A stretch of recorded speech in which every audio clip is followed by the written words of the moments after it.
Hey everyone, it's Michael, aka Blender Junkie. I'm just going to do a quick tutorial here.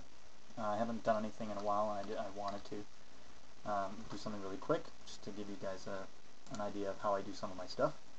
What I'm going to talk about doing today is actually I'm going to show you some crown molding, how to create crown molding in baseboards. You can do this; it's the same technique for both.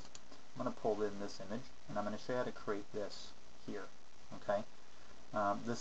You can find these images online everywhere. It's a cross section of the crown molding. So what I'm going to do to start off with here is I'm just going to click my cursor down at the bottom corner here. So I have a starting point, and then I'm going to add in a plane. Okay. Now it's obviously the wrong way, so I'm going to hit R on my keyboard to rotate it along the x-axis by 90 degrees. All right. I'm going to go into edit mode, and then I'm going to hit Z on my keyboard. Okay.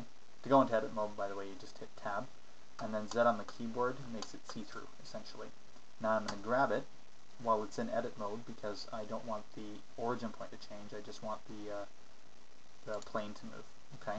So now it's in the spot that I want it because I'm just going to be using this vertices down here. Okay. So I'm going to delete these other ones.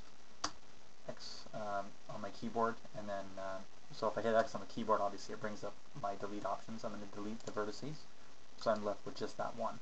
Okay. Now what I'm going to do is I'm just going to extrude the shape out. I'm not going to do any of the back part. You don't need it because you're not going to see it. So I'm going to extrude along the X just to do the base of it here. Okay. And then I'll select that vertices again, the first one, and then I'm going to extrude and start just tracing out that shape. Okay, and I'm just going to keep hitting E on my keyboard to extrude it. Alright. I'll go really quickly here because I don't want this necessarily to take too long.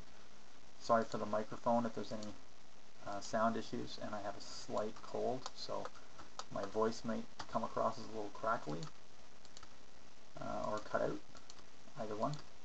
But yeah, so all I'm doing is I'm just essentially tracing out the shape. Just as it appears, and I'm just doing the front. So let's actually do that along the z-axis to make it nice and straight. Okay, so I'm left with that shape right there. Okay, looks kind of messy right now, but that's okay. Now what I'm going to do is I'm going to go into top view mode, and it's right here. You can see it right there. What I'm going to do is I'm actually going to rotate it by 45 degrees. So I'm going to hit R on my keyboard and then type 45, and then I will simply left click to verify my my rotation. Okay. Now if I tab back into edit mode and you hit A on your keyboard, that'll select everything. Okay. Now because we're doing that corner, what I want to do is, even though it's at a 45-degree angle, I still want to extrude it along the straight axis. So I'm going to extrude along the X this way. Okay. And then I will select this edge again, and I will extrude it along the Y. Okay. That way.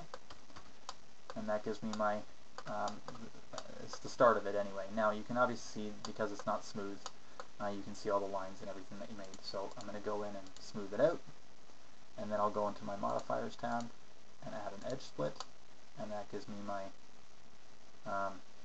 my molding.